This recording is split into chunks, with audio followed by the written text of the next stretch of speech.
Hey guys, welcome back to Dyson Calisthenics. So today I'm going to go through a quick warm-up that you guys can do at home before starting your training. So quite often I get asked what's the best way to warm up before doing any calisthenics training. Now it's really important when you're training at home or in a gym that you spend 5 to 15 minutes warming up all of your joints and the muscle groups that you're going to be using in that workout just to reduce your risk of injury. So I'm going to take you through some simple bodyweight movements that you can try at home just to get yourself ready for that workout so you're not going to injure yourself and you can keep training smart for a lot longer in the long run.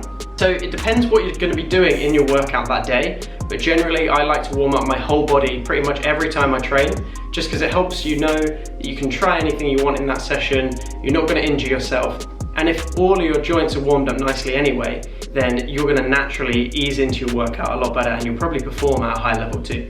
So whenever you're going into the first set of a movement you're trying, whether it's a skill-based move or a sets and reps-based workout, you want to try and ease into the movement anyway.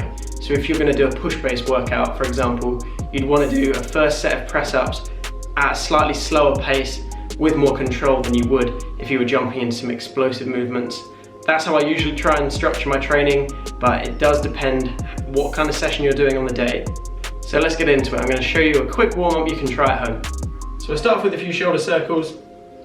You want to try and do each of these movements for about 30 seconds each, ideally. Now the difference between warming up at the start of your session and cooling down at the end is that at the start you want all of your stretches to be actively getting your heart rate up a little bit, so they're more dynamic stretches. The static stretches that you often see people doing, where you're standing and you're holding a position for a little bit longer, you want to do that kind of stretching at the end of your workout when you've already got your heart rate up, you've done your session, and you're then trying to increase your range of motion at that point. Next, you're going to put your arms out straight and do a few little circles like this. You're going to start smaller, gradually get wider out to the top. Once you've done some big circles there, keep going until you're reaching your shoulders all the way up to your ears, and then repeat going the opposite way. Gradually go back in and slowly bring it back until your hands are going for smaller circles like that. You want to get into that dynamic stretching at the start of your workout, because if you're doing that, your heart rate is going to slowly rise up. You're getting your joints and your muscles working for the first time maybe in the day. It's always better to do the dynamic movements where you're going a little bit more explosively moving, because that's going to help your body warm up more effectively. So the next one we're doing is just a little rotation like this. If you want to, you can add a little turn with your knee, a couple on each side, so you're counter-rotating your lower body and your upper body for a couple like that. The next one, I'm going to step to the side as I reach up above my head, step one leg behind. That just helps you get a little bit more out of the stretch, reaching up as high as you can and stepping over to the side. So today guys, I'm just taking you through this whole body warm-up. If you're only training upper body, you don't necessarily have to warm up your legs so much. I always like to anytime I'm training, because it just generally improves your mobility the more you can be stretching. The next one we're going to do, I'm going to squat down from here and then reach up nice and high.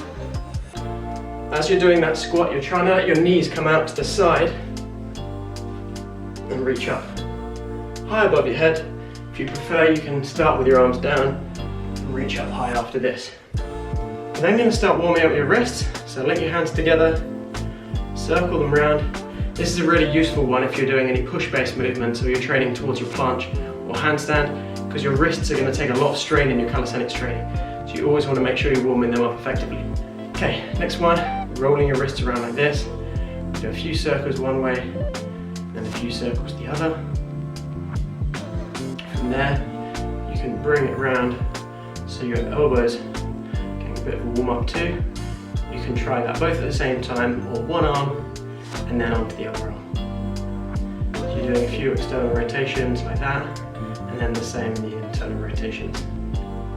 I'm now going to reach my arm up high, bring it behind my back, out to the side, and behind my back again. So you're just going for that motion here, trying to reach back, and then reach above your head.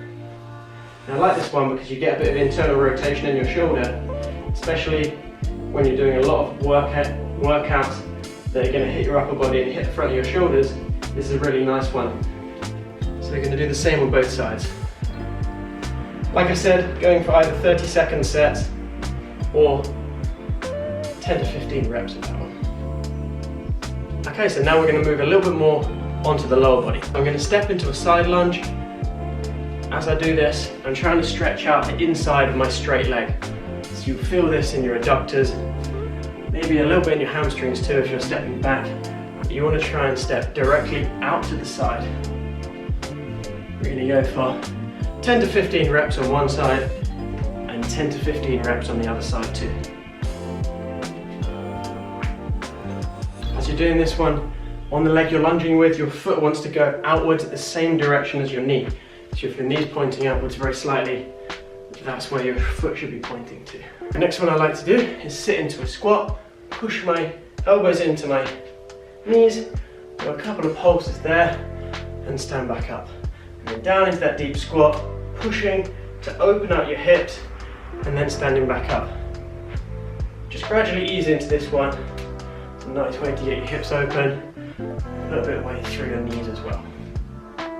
Great, so the next thing we can do, lift up your leg and do a few little circles around here. And circle from your knee, and then get your ankle moving on its own. And then do the same on the other side. You can see I'm not so coordinated on this side. You will naturally have imbalances in your body, but the more you practice evenly any movements on both sides, you should improve your coordination. Alright, great, so the next set of movements we're going to do, I'll take it to the floor. Now I'm going to put my hands on the floor in front of me, holding myself out straight with my arms, so I'm just very gradually leaning into my wrists. If you're trying press ups or any planche-based movements, it's going to be a really good idea to stretch out your forearms nicely, stretch your wrists. So a few pulses like that are going to be great. Then turn your hands to the back, a few pulses like this. So your fingertips are on the floor, you're putting your back of your hands to the ground, like that. So you're raising back up and lowering. Once we've done a few reps there, we're going to go into a cat-cow stretch. So your hands and knees are on the floor. You're going to raise your back up towards the ceiling, and then lower your back, and the last thing that moves is your head. Tucking your hips in, pushing your shoulder blades forwards, and relaxing like that. That's going to stretch out your lumbar spine, your upper back. And after we've done a few of these, lean round to the side and the other side.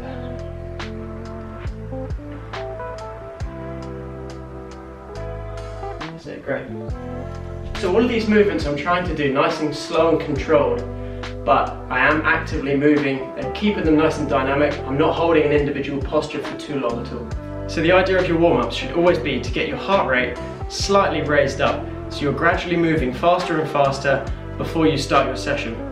If the aim of your workout is to get a mobility focused session in, and you want to gradually improve your range of motion in a certain movement over time, so say you were trying to get your splits a little bit wider, even then it's still a good idea to go for a little dynamic warm-up like that, because it will get your body moving first before you hold those static stretches for a longer period of time. I always prefer warming up my body like this, whether I'm doing a hard calisthenics workout or just a stretching and mobility routine. So I hope that video helped, guys. The main key to this is that you should always be warming up for at least 10 to 15 minutes before your sessions, and after your sessions you should also be spending 10 minutes to half an hour even to cool down too. So I'm going to put out a video at a later date with some more cool down stretches you can add into your routine, but for now, add this into the start of every workout you do. If there's any more specific stretching guides you would like to see from me, let me know in the comments, but until then, check out the other videos on my channel. I'm trying to help you all as much as I can at the moment while we're all stuck at home, and I will see you guys in the next video.